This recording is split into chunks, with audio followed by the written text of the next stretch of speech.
Hi, Jenny Pena here again. This is vlog number 3.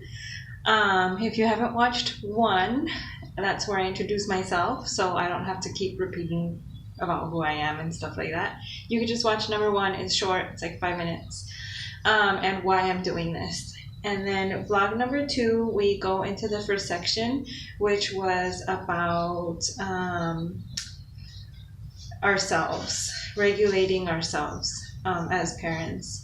And that was really interesting. It's more like introspective, and you look and be more aware of your own actions and your own triggers, what's making you be so quick to react to them instead of being patient. Okay, anyway, and I may not go into that. You can watch it. Vlog number 2. Okay, so this one is vlog number 3. Again, we're going through the book. I'm just going through it and kind of just giving you my ideas and my highlights of what I got from it. So of course, when you read along, you'll find what spoke to you, what connected or resonated more with you. So this is Peaceful Parent, Happy Kids, How to Stop Yelling and Start Connecting. So my friend, when she gave me this book, that's what kind of stuck out to me. I need to stop yelling. And the reason that I really appreciate this book and this section is also because we are Christian, and so when you believe in God, you learn about His grace and that He has grace with us. So we don't have to be so hard on ourselves as parents, and just give ourselves grace, just like He gives us grace, and also give our children grace. And not be so hard on them, and be more wanting to connect with them instead of wanting to constantly correct them and nag at them and things like that. And this section, this is part 2, it's talking about fostering connection. So I really love the table of contents, because you can see how she breaks up this section. So I am going to cover just half of this part 2 of the book, because it's a pretty chunky part, and I don't want to go on forever on these videos, so I'll break it up into 2 videos. So the first video will go all the way up to action guides. So I'll cover why connection is the secret to happy parenting, connection as your child grows, connection basics. So those 3 sections will cover of this part 2 of fostering connection. So the 3 big ideas that AHA Parenting, which is what this Dr. Laura Markham talks about, is that there are 3 big ideas as far as creating this peaceful parent, happy kids kind of lifestyle, I guess you can say. Those 3 big ideas are: 1, fostering connection; 2, coaching, not controlling; and 3, regulating yourself. So regulating ourselves as parents. So I love a couple of things that she says in this first introduction to this part 2, is that connection is the secret to happy parenting. So connecting with our children. So she gives an analogy of riding a bike uphill versus coasting downhill. Downhill, you still need to steer. Sorry, something popped up here. You still need to steer, pay attention, and watch for twists and turns, but the momentum is within you. It's not this uphill battle. So children will be more likely to cooperate if they feel like you're on their side. Not that it's our duty to connect with them, but that we want to because we love them. That it's not our duty, like we're doing it because we have to. We're doing it because we really want to just give them love and take moments out of the day, chunks of the day, to just connect with them, even in all the things that we have to do. And we'll talk more about that in a little bit. So she covers a few things. This is like more for like people who are like into the research, into the into like what's happening in my child's brain. So she goes into this section called child emotional growth, and she divides it into 4: the babies, toddlers, preschoolers, and elementary schoolers. So she kind of goes into each age group and tells you what is happening, and what is happening in their brains or in their emotional state that we need to connect and kind of feed those needs. So with babies, it's kind of easy because they're babies and they're cute, so it's easy to just want to cuddle and kiss them and connect with them and bond. But for the working parents and things like that, it's kind of harder to realize that that's so needed, you know? So she says babies are going through this wiring the brain, learning to sync.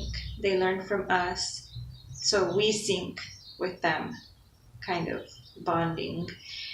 So it's like this pattern of we sync with them, we're out of sync, and get back in sync. So it's never perfect, and that's okay because there's this learning pattern. It becomes not okay when we're like completely not bonding and syncing with them. Okay, so toddlers are building secure attachment. So their secure attachment, she goes through secure attachment, what it is, and gives tips for like if you have children in daycare, how to keep that attachment, a healthy attachment, parent-child attachment.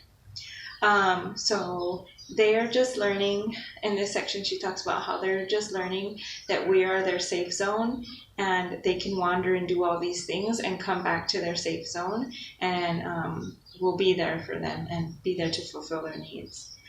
And then preschoolers are developing independence. So what is independence?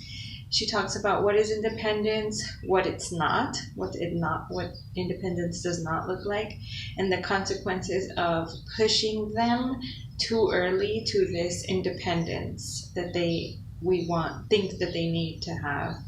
And that what a real independence looks like is 2 things: roots and wings.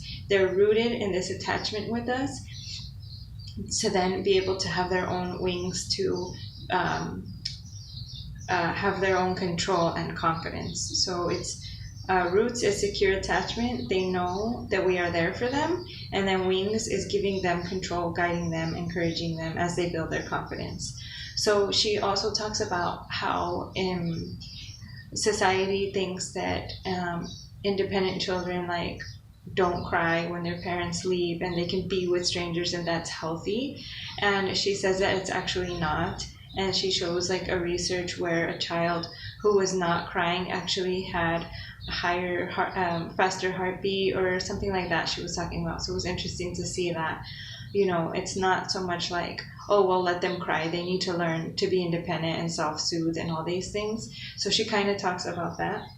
Elementary schoolers, so ages 6 to 9, she says they're being more influenced by media and peers. Like we're not their sole influence anymore. So we need to have built that like strong connection with them to remain available for them for bonding and guidance before it's too late, before we can't guide them and be there for them anymore.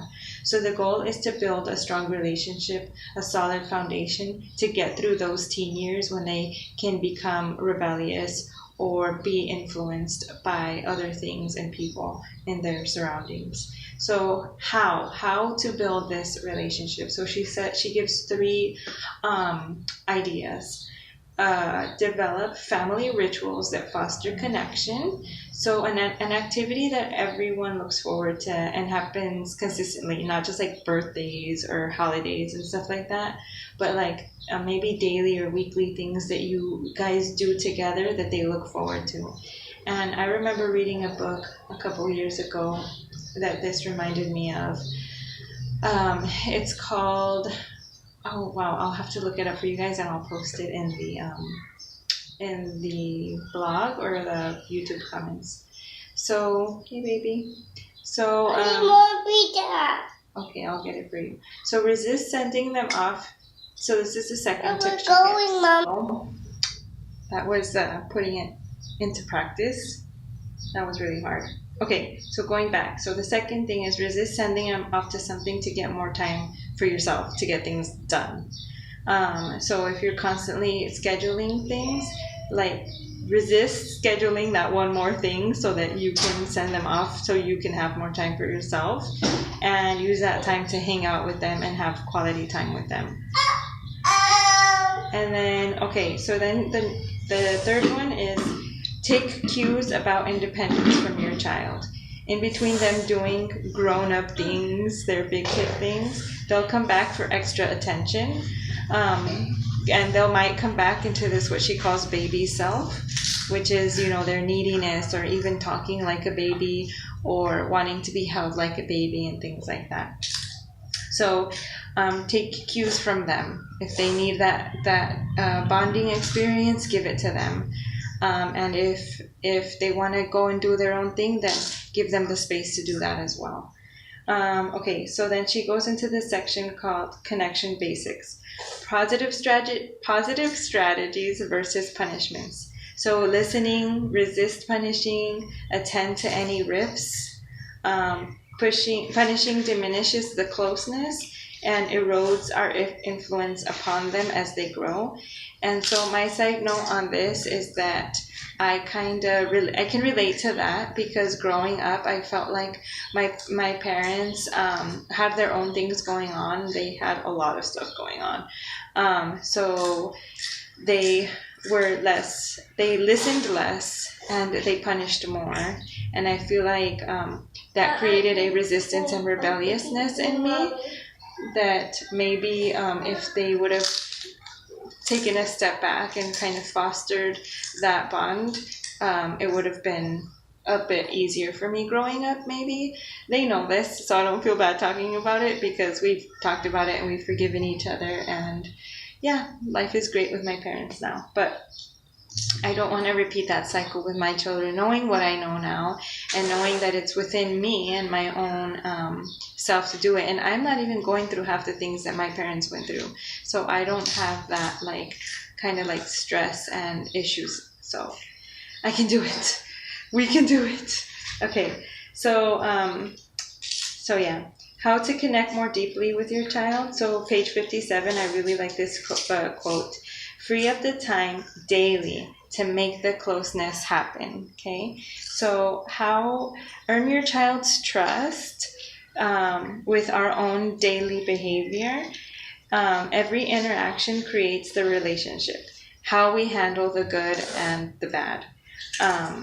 Any attention away from our children can create a separation. So always coming back and nurturing them back into our space helps repair the bond. Sometimes they may act out or be in their baby self because of repressing their dependency for so long and finally letting down their guard to receive solace from us, is what she's saying. So that constantly being too independent or being away from us. So when they finally get to be with us, it's more neediness, more babiness. And sometimes for me, I don't know about you, but it gets annoying, and I don't feel like I want to so maybe I do have to give into the babiness. So they won't. So they can be fed, their emotional needs can be fed. So how do you know when your relationship with your child needs help? Defiance. She says defiance isn't a discipline problem, it's a relationship problem. So they need something from us they aren't getting. And it may not be only our parenting, but their own predispositions or challenging life events that you may be going through in your personal life that involves your children. So she says she gives tips on how to connect with it. So this last section, she talks about connecting with a difficult child, and she gives a story of a woman and her child and how implementing these different tips from the book and how parenting helped her to create a better connection with her child, and so the child became less difficult. So one thing that she talks about also, before I get into that story, is that she suggests to connect even with difficult children who maybe even have autism and really, really strong challenges like that, to try and connect with them, to see what's missing, what they need, and trying that way to fulfill their needs, and maybe that will help the challenges be less. Okay, so the story is basically the boy was really like difficult, and I hope that you get this book so you can read along. And she started realizing and being more aware of what those behaviors were signaling. So she started addressing those needs. And one of the first things that she began doing was addressing her own self care and giving herself time, like filling her own cup so that she can be able to have more patience with her child. And then realizing the things that he needed was more attention, more affection, maybe more playtime together.